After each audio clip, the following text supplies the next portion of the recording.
नमस्कार। बिहार स्वास्थ्य विभाग में जो ड्रेसर की भर्ती आई थी उसमें स्कोर कार्ड जारी हो चुका है। टोटल 3,326 पदों पे इस भर्ती को जारी किया गया था। बहुत सारे लोग इसमें क्वालिफाइड हुए हैं।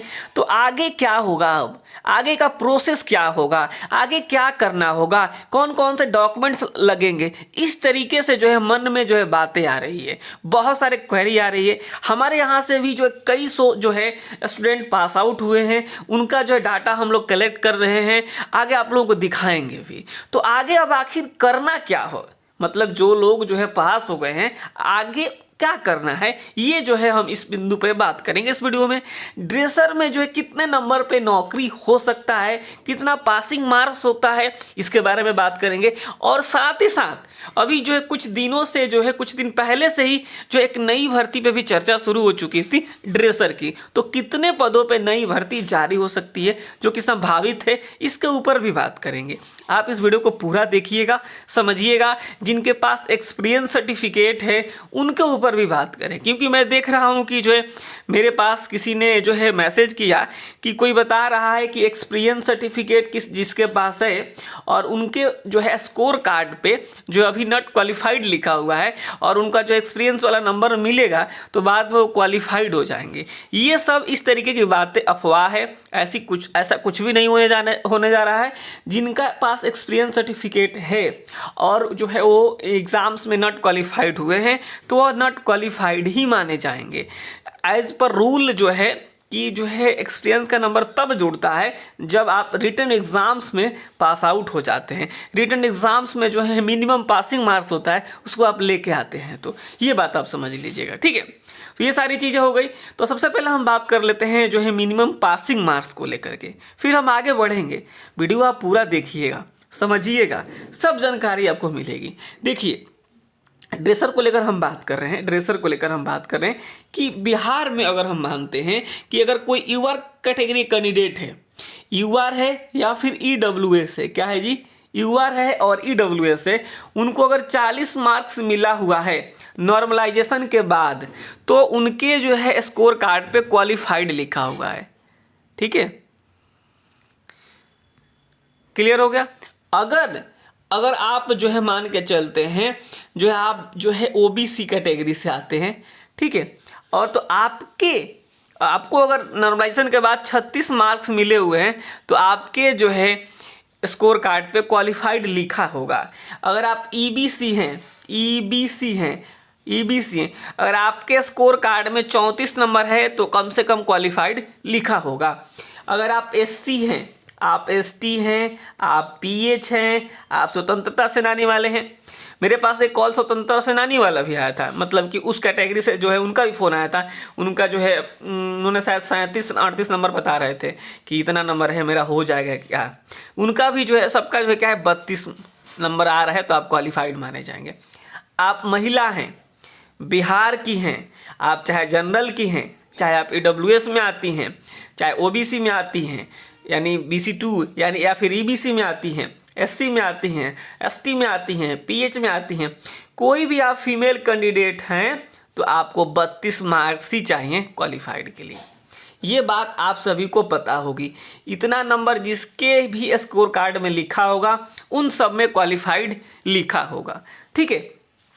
ये सब चीज़ें हो गई। अब क्वालिफाइड लिख दिया, अब आपके मन में आ रहा है कि आगे अब इसमें हम क्या करेंगे। कई लोगों के नंबर कम हो सकते हैं, कई लोगों के नंबर ज़्यादा हो सकते हैं, लेकिन प्रोसेस तो सबको वही फॉलो करना होगा।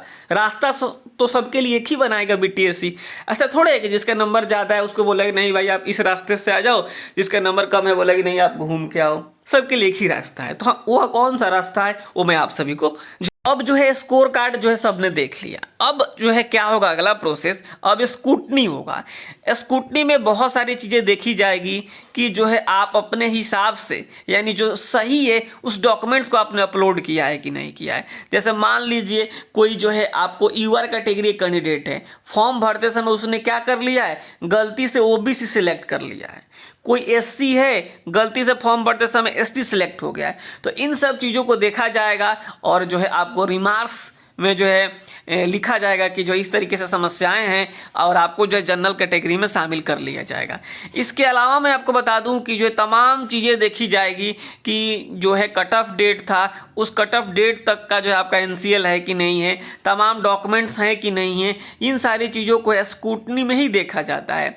ठीक है, जो आपके सर्टिफिकेट्स है वो सही है कि नहीं है, आपका कॉलेज सही है कि नहीं है, ये सब चीज़ें चेक करी जाती है। आपने जो है एनसीएल लगाया है तो कहाँ का लगाया, मान लीजिए कोई विवाहित महिला है तो उनका एनसीएल उनके पिता के एड्रेस से होना चाहिए, वह जो है पिता के एड्रेस से है कि नहीं है, ये सब सारी चीज़ें क्या हो जाती है वो चेक की जाती है।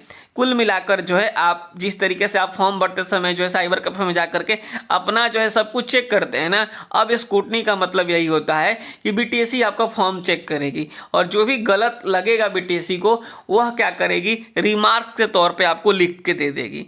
रिमार्क्स के तौर पे जो है आपको लिखा हुआ मिलेगा। तब आपका मन में आ रहा होगा कि ये कहाँ मिलेगा रिमार्क्स, बीटीएससी कहाँ लिखेगी, तो इसके लिए बीटीएससी एक डेट जारी करेगा।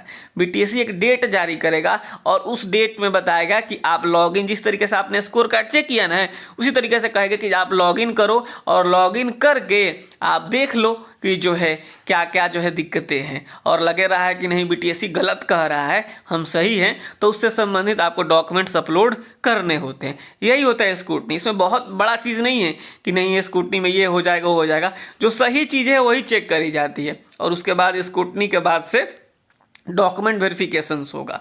मतलब आप समझ गए होंगे कुल मिलाकर कि जो है कि अब इसमें क्या होने वाला है। अब जो है स्कोर कार्ड जारी होने के बाद से सारा आपका डॉक्यूमेंट्स बीटीएससी चेक करेगा, आप उसको भी पार पा लेते हैं, उसमें अभी आपका सब कुछ क्लियर हो जाता है तो फिर आपको डॉक्यूमेंट वेरिफिकेशंस के लिए बुलाया जाएगा और फिर आप सभी की जो है मेरिट बना करके नौकरी दे दी जाएगी। तो यही तो है पूरा का पूरा मामला। बहुत ज़्यादा पैनिक नहीं होना है। और साथ ही साथ मैं बता दूँ भाई शाम 7 बजे मैं इसी चैनल पर लाइव आऊँगा और लाइव में आप लोगों के मन में जो भी सवाल होगा आप डायरेक्टली पूछ सकते हैं। ठीक है, तो इसको लेकर भी हमने सोचा है, बहुत सारी क्वेरी आ रही है तो कॉल पे जवाब देना बड़ी मुश्किल हो गया है, तो हमने सोचा है कि शाम 7 बजे मैं लाइव आऊँगा और आप लोगों से बात भी करूँगा। ये सारी चीज़ें हैं यहाँ पे आप देखेंगे और जो है जो अपडेट आएगा मैं आपको बताऊंगा। तो कुल मिलाकर ड्रेसर को लेकर यही है कि स्कोर कार्ड जारी हो गया, इसके बाद स्क्रूटनी होगा और स्क्रूटनी होने के बाद ये तमाम चीज़ें चेक होने के बाद आपको बीटीएससी डॉक्यूमेंट वेरिफिकेशंस के लिए बुलाएगा और डॉक्यूमेंट वेरिफिकेशंस के बाद आपको जो है मेरिट बना के आपकी जो है नियुक्ति दे दी जाएगी। क्लियर हो गया। अब आते हैं हम नई भर्ती पे। जहाँ तक मुझे मिला है जानकारी 1500 पदों पे जो है ड्रेसर की नई भर्ती आने वाली है। कब आएगी डेट अभी मत पूछिएगा आप लोग, लेकिन भर्ती आने वाली है। हो सकता है ये भर्ती कंप्लीट होने के बाद नई भर्ती जारी करें। अप्रॉक्स 1500 सीटों पे भर्ती आने की जो संभावना है, ऐसी सूचना हमें मिली हुई है। ठीक है, तो ये सारा चीज़ हो गया। अब जो है अगर अभी भी आपके मन में कोई डाउट्स है तो आप कमेंट्स करके ज़रूर पूछिएगा हमसे कि हमें ये चीज़ें हैं। और शाम 7 बजे तो मैं आऊँगा ही लाइव। तो आपको हमने बता दिया है इस वीडियो के माध्यम से कि जो है पासिंग मार्क्स क्या है और तमाम चीज़ें। अब कई लोगों के मन में आ रहा हो कितना जो है नंबर जो है आएगा तो हमारी नौकरी हो जाएगी। इसके लिए मैंने क्या किया है, एक पोल में डाल दिया हूँ यूट्यूब पे। आप जा करके उस पोल में आप बताइए कि आपके कितना नंबर आ रहा है। ठीक है, 40 नंबर चाहिए अगर आप यूआर कैटेगरी हैं तो किसी का 50 नंबर आ रहा हो, किसी का 45 नंबर आ रहा हो, तो नौकरी होने की प्रबल जो है संभावना है। क्योंकि जो है बहुत सारी चीज़ें अभी इसमें आगे फैक्टर काम करेगी कि बीटीएससी किस तरीके से किनको जो है सही मानता है, किनको गलत मानता है। मान लीजिए कोई ईबीसी है, ईबीसी को जो 34 नंबर चाहिए, तो बहुत सारे ऐसे कैंडिडेट हैं जो 36 नंबर लेके आए हैं, 37 नंबर ले आए हैं, 38 नंबर लेके आए हैं, उनकी भी संभावना बनी हुई है। ऐसा नहीं कि संभावनाएं खत्म हो गई। अगर आप फीमेल हैं, किसी भी कैटेगरी से हैं, फीमेल हैं किसी भी कैटेगरी से हैं और आप पास हैं तो आप तो समझिए कि आपकी नौकरी पक्की है। ठीक है, आपकी नौकरी पक्की है।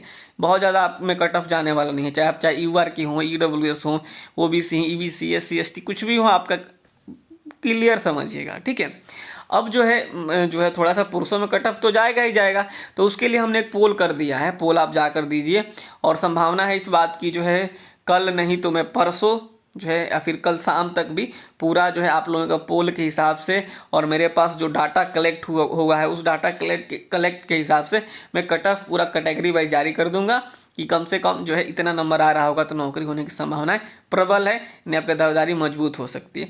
कट ऑफ जो होता है संभावना होता है, संभावित होता है, ऐसा नहीं है कि जो है करेक्ट होता है। कई बार करेक्ट हो भी जाता है। नॉर्मलाइजेशन वाला जो बात है उस पर आप समझिएगा। नॉर्मलाइजेशन में जो क्या हुआ इस बार कि बहुत ज़्यादा अंतर हुआ है नहीं। हालांकि अभी किसी ने मेरे पास फ़ोन किया था कि मेरा 5 नंबर बढ़ा है, बाकी हमने जो देखा है अपनी आंखों से उसमें 2-3 नंबर, 2 नंबर, 1 नंबर, आधे नंबर ही बढ़ा और घटा देखा है। और 5 नंबर वाले को भी हमने बोला है स्कोर कार्ड भेजने के लिए, या फिर जो है कि हमें भी तो पता चले कि सच में 5 नंबर बढ़ा है। किसका कितना नंबर बढ़ा है आप इस बात को भी कमेंट्स करके बता सकते हैं, जिससे आइडिया लग जाएगा। और तमाम चीज़ें हैं, अभी हम तमाम जो है बिंदुओं पर आगे हम लोग बात करते रहेंगे ड्रेसर को लेकर के। ठीक है, जो है थोड़ा सा देरी से आया है स्कोर कार्ड, लेकिन अभी इसमें बहुत सारी प्रक्रियाएं बाकी हैं, स्क्रूटनी को लेकर के, फिर डॉक्यूमेंट वेरिफिकेशंस को लेकर के, और फिर आप सभी की नियुक्ति को लेकर के। ठीक है, नमस्कार, धन्यवाद। और आप जो है हमारे यहाँ से तैयारी किए हुए होंगे तो आप जो है मैसेज करके मुझे ज़रूर बता दीजिएगा, क्योंकि काफ़ी स्टूडेंट है, कई लोगों के जो है हो सकता है कि नंबर से डिलीट हो गए होंगे, तमाम चीज़ें हो गई होगी। तो आप जो है ज़रूर आप मैसेज करके मुझे बता दीजिएगा कि जो है हमारा नंबर इतना है और हम पास कैंडिडेट हैं। नमस्कार, धन्यवाद।